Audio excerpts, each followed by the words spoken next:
You are listening to the Overcome Pornography for Good podcast, episode 109, Feeling Desensitized. Welcome to the Overcome Pornography for Good podcast, where we take a research-based, trauma-informed, and results-focused approach to quitting porn.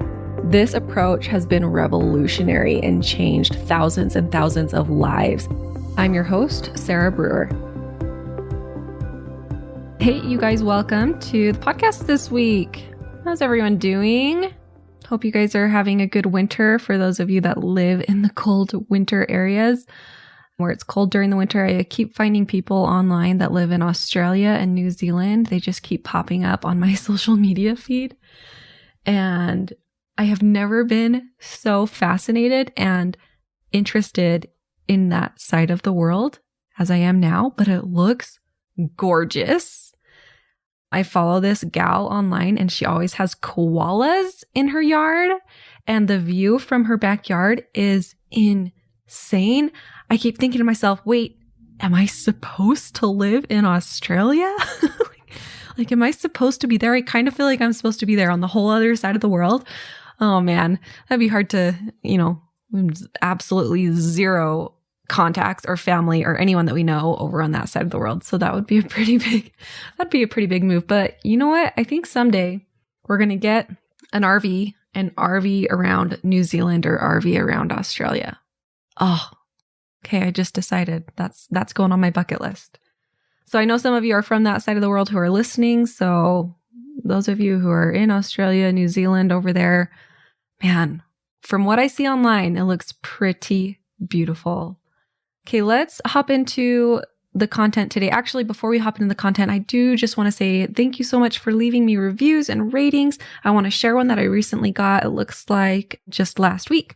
I share these to celebrate you and also to show my appreciation for you all leaving these reviews. They really help the podcast. It says, after 40 years of struggling, I've been struggling heavily with porn for over 40 years. Every other programs I've tried of failed miserably. They simply didn't work. Sarah's program was the only one that showed me it wasn't about porn as much as it was about escaping from negative emotions. As I continue to learn, I now see how much shame I was carrying with me every day. This new freedom from shame has changed my life much more than letting go of my porn habit. Oh, I love that. I love that. That's so true. I just love that. The shame does a lot more damage than the porn does, in my opinion, and causes a lot more porn. So, okay, it continues to say, I see victory every day, not just because I haven't viewed porn, but because I'm processing my urges and emotions and retraining my mind. We have never met, but I count her as a close friend. Thank you, Sarah. Oh, I love it. Thank you so much. This is so awesome. And congratulations. Congratulations. The internet is so cool that we can just connect with people through podcasts and social media, and I feel connected to all of you, and I'm just really grateful and excited and honored to be here and to witness you all making these awesome changes in your lives. And as I'm reading this review, I'm realizing it kind of, especially the talk about shame, it kind of is going to play into what we're going to talk about, which is feeling desensitized. That's the topic for today. So feeling desensitized, what I mean by that is when you just don't care. You're just exhausted. And, people who have struggled with porn probably have experienced this. It's that willpower and reacting pendulum that I've talked about. The idea is, willpower, go away. I shouldn't be feeling this. And then you just react and swing over to the other side of the pendulum, which is just, giving in because we're so exhausted from willpower, give in. And then we swing back into willpower when we get enough energy back. And then we swing back into just giving in. We follow this pendulum over and over and over and over again. It's exhausted. So this is part of this pendulum, is when you start to feel desensitized. Well, we'll get into it and I'll explain it here. But feeling desensitized, it's when you just don't even care anymore. You're just exhausted. Maybe you're feeling numb. You're viewing and you're just feeling numb and you don't care and you don't feel good.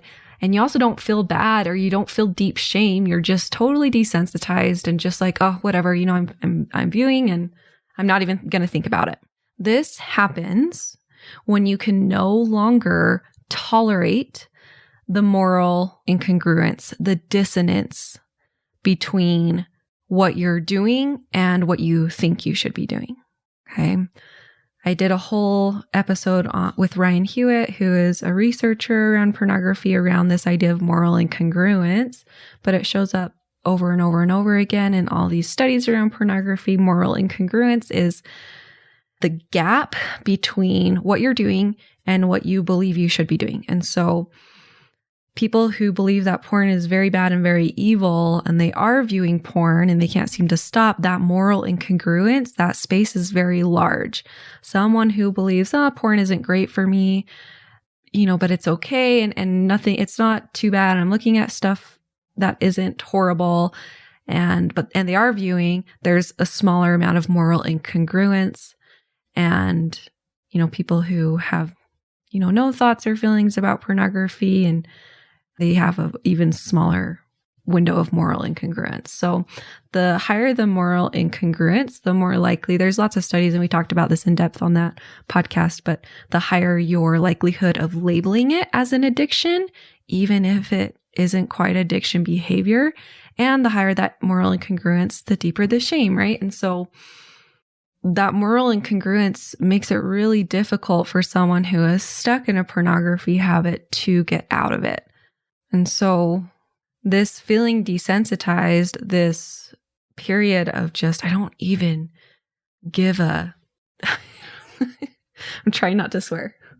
I don't even give a crap. And sorry, I hope crap isn't a swear word for any of you. I grew up and it was a very normalized word. Like we said it all the time. But then when I went to Chicago and met different people in Chicago, I remember saying crap and they were kind of appalled. So hopefully, anyways, I say crap. So I don't even give a crap, right? This is when you can no longer tolerate that dissonance. Your body is just exhausted and it can't handle it anymore. And so it just kind of shuts down. I don't care. I'm not feeling bad or shame. I'm just kind of numb and I'm just viewing it, and I'm desensitized to it.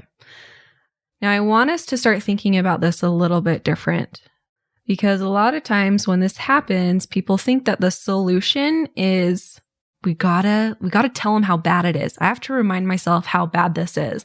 I have to go read all these articles. I kind of have to shame myself a little bit to get back into wanting to quit. I want to change how we think about this a little bit, okay?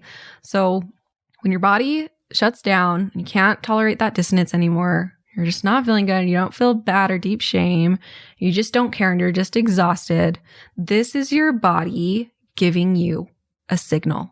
It's your body giving you a sign. And so I want you, if you're experiencing this, just to practice.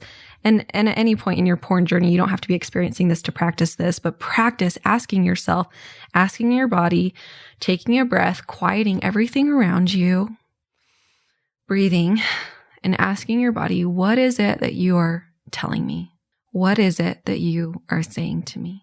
You can breathe. You can pull out a pen and a piece of paper and just write. Ask your body what it's saying to you and see what comes up. If you're in the program, let us guide you through this. Let us help you with this. Let us work through it with you on a coaching call, or do it and ask a coach and send it to ask a coach. Which also, I was going to mention this when I was reading that review, but I forgot, because if you're new to the podcast, you might not know. I've got my podcast and then I have the program Overcome Pornography for Good. And so the review talking about the program was talking about the program Overcome Pornography for Good. He put it here in the podcast review. And so if you hear me referencing the program, that's what I'm referencing, and you can come and join anytime that you would like to. But back to this content. So I want you to ask yourself, like, what are you saying to me, body? When our body shuts down, it's telling you something. And I learned this myself very, very clearly through the past 10 years of my life. I've really been learning this lesson. I go through little spurts of depression for the past 10 years. I've gone through these little spurts, and sometimes they happen in the winter, sometimes they happen in the fall. There's a little bit of that seasonal depression, just with the lack of light and the lack of vitamin D, my body needing some stuff. But these little depression periods, they weren't always in the winter. They were always just kind of randomly placed and would last 6 to 10 weeks. And so I always, used to talk about how I would have depression, and I have a little bit of depression, and, need to work through some depression periods that I have. And I've learned some beautiful skills to help me do that. But just this last year, I really realized, and this is through working with just some different therapists. And you guys know I've been doing a lot of trauma work and working with these different specialists. I've noticed and I've learned, and it just like hit me one day during one conversation with one of my therapists, that it actually wasn't depression. What it was anxiety. And what would happen is I'd be anxious for a long period of time. And I'm not a worrier. And so it wasn't like worry anxious or always afraid of something bad happened. It was high performance anxiety, always feeling like I had to do more and more and more and more, and feeling like anxious to always be doing stuff or to always appear a certain way, or just like a higher performance anxiety. So I didn't quite recognize it as anxiety because it wasn't very worry focused about things outside of my control. But it was like a constant feeling of needing to do more in order to be enough, and needing to perform or needing to look a certain way or to act a certain way or to be seen in a certain way. And I would do that. And I would go like all out on stuff.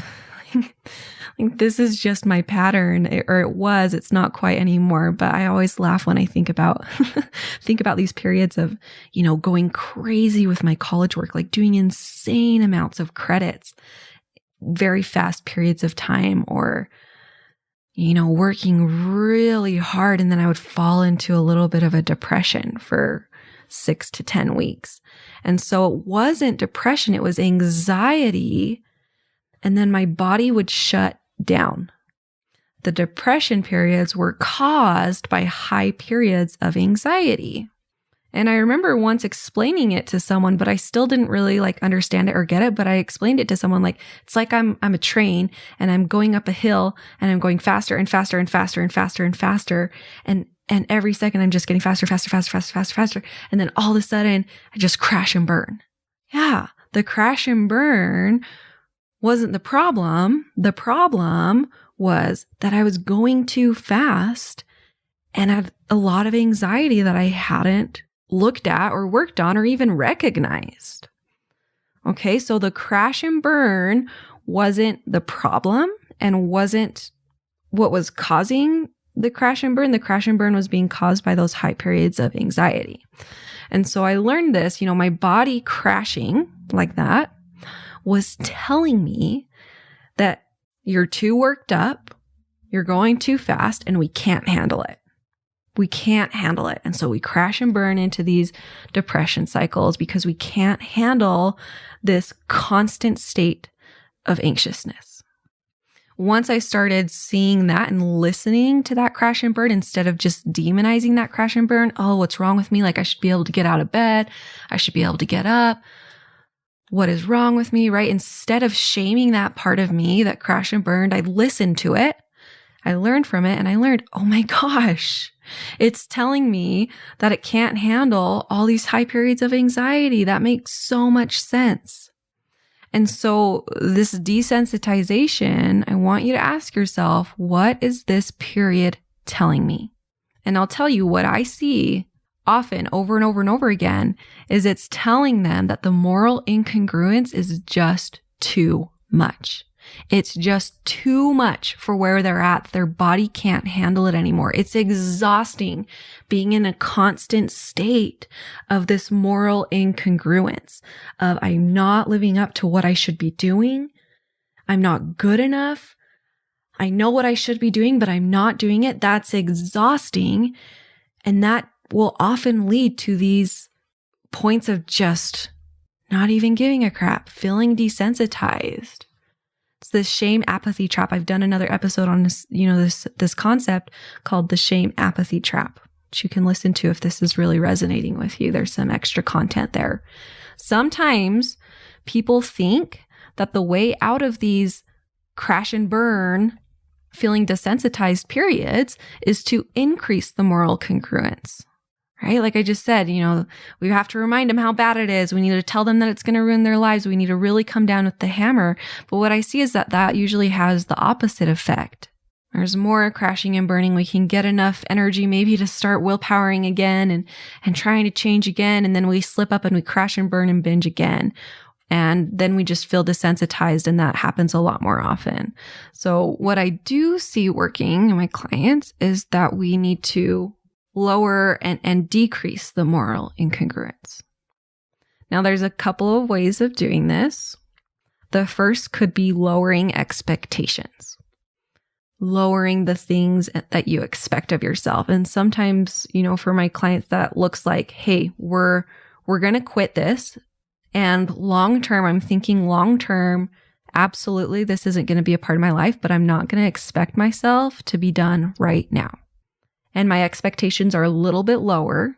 And what that means is maybe I don't look on Friday and Saturday, whatever feels. And this is going to be individual work that we can work on with you, but we can lower the expectations a little bit. So instead of expecting ourselves to be totally done, we're going to look at it with a little bit more of a growth mindset, taking it step by step by step by step. Another thing that works too is lowering the shame. Okay, so when I say we're going to decrease the moral incongruence, I'm not saying we're going to get rid of the morals and say that, our value system is wrong and we need to just not care about viewing porn. That's not what I'm saying. The moral incongruence, we can lower that by lowering our expectations and also lowering the shame around not being exactly who you want to be right now. So maybe a simpler way to put this is what I recommend is I don't recommend giving up on what you want, which is a porn-free life. I recommend giving up what it means about you if you're not there yet. Giving up what it means about you if you're not there yet. I'm repeating myself because I really want you to hear that. Your body is getting into these crash and burn, desensitize moments because it's participating in so much shame. So you can decide that I refuse to participate in the shame. And you can hear your body when your body is crashing and burning like this. It's saying that to you. It's saying, I cannot do the shame anymore. So here's what we're going to do. First thing you're going to do is you're just going to take a break. Take a break, breathe, give yourself some space. When you're ready to get back to work, we're going to get back to work. Number 2 is you're going to redefine what it means about you if you struggle with porn. You're going to, so I did do the story of you episode. You can go and re-listen to that and you can use that exercise to help you with this. This is something we can work on in coaching calls together and in the beliefs and identity milestone in the program. That's where we're going to do all that work. But I want you to redefine what it means about you if you struggle with porn. And then number 3, when you're ready, we're going to commit again. We're going to start doing the work again with the commitment that you refuse to beat yourself up. So we're going to start trying again. I love I know I keep talking about the program in this episode, but I love it so much because it's very simple. It lays it out skills for you. And it's not just like we're counting days without porn. That's not how we're measuring success. We're measuring success in all these other areas of learning and gathering data from your slip ups, the commitment milestone, all the videos and worksheets in there, beliefs and identity, urges, buffering. We're going to recommit. We're going to commit to doing that work. And our big commitment with this is that we're committing to refuse to beat ourselves up through this process. We're going to go through, we're going to keep trying, but we're decreasing that moral incongruence because we're not allowing shame. We're not allowing ourselves to beat ourselves up. We're redefining what it means about us if we struggle with porn, and we're going to tackle it on 100% without the moral incongruence shame part there, okay? I promise if you do this, you'll be able to quit porn so much easier, so much faster, and so much more enjoyable. Like, I know this is going to sound funny, but what if we could enjoy the process of quitting porn? What if instead of waiting to enjoy our lives once we quit porn, we were able to fully enjoy our lives and the process of quitting porn because the growth is so fun, the skills are so fun, and it can be invigorating and exciting instead of distressing and depressing. Okay, so a quick Quick recap for you guys. When you feel desensitized, listen to your body, hear what it's saying to you. What it might be telling you, something that I see commonly, is when you're feeling desensitized, it's your body giving you a signal saying, I can't do this anymore. Now we have a few options when we hear that. What is it saying it can't do? It's probably saying like, I can't keep trying to quit porn because it's so miserable and there's so much moral incongruence and it's so shame-filled and it's so exhausting. So you have a few choices. You can, number one, stop trying to quit porn and just be fine with where you're at. And that's totally an option. Like you can absolutely do that. There's no problem with that. Seriously, no problem with that. You can absolutely do that. But if there's a part of you that wants to quit viewing porn and your dream life is a life without any porn use, and that's something that you really do want, then you have to get rid of the exhaustion of the moral incongruence, the exhaustion of the shame between where you are and where you want to be. And how we do that is we take a break, we breathe, we redefine what it means about you if you struggle with porn, and then we commit again with the commitment that while we're doing the work, we're refusing to beat ourselves up. And then you come in and you do the identity work, the urge work, the buffering work, the learn and move on work, all this work that's actually going to help you and teach you the skills to quit porn instead of just trying not to look.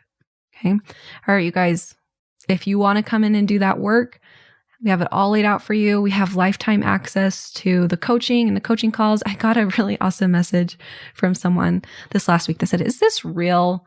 Like if I sign up for this, do I really get lifetime access to everything, including coaching calls? What's the catch? And I said, there is no catch. And I love that you messaged me that because that was the reaction I was hoping to get as I created my program. Really, truly going into it, I was like, how can I make this like a no-brainer? How can I make this worth 10 times or 100 times what people are paying for? And the lifetime access to the coaching and the Ask a Coach board really does that for people. You know, we commit to work with you until you quit porn. So you can pay all of it up front, get lifetime access, or you can make the monthly payments. And as soon as the monthly payments are over, you get lifetime access. Anyways, sarahbrewer.com/work with me. If you're not in there yet, come and get in. Come work with us. All right, you guys have a great week. Talk to you next week. Bye-bye. I want to invite you to come and listen to my free class, How to Overcome Pornography for Good Without Using Willpower. We talk about how to stop giving into urges without pure willpower or relying on phone filters so that you can actually stop wanting pornography. We talk about how to stop giving up after a few weeks or months. And spoiler alert, the answer isn't have more willpower. And then lastly, we talk about how to make a life without porn easily sustainable and permanent. If you're trying to quit porn, this class is a game changer. So you can go and sign up at sarahbrewer.com/masterclass, and it is totally free.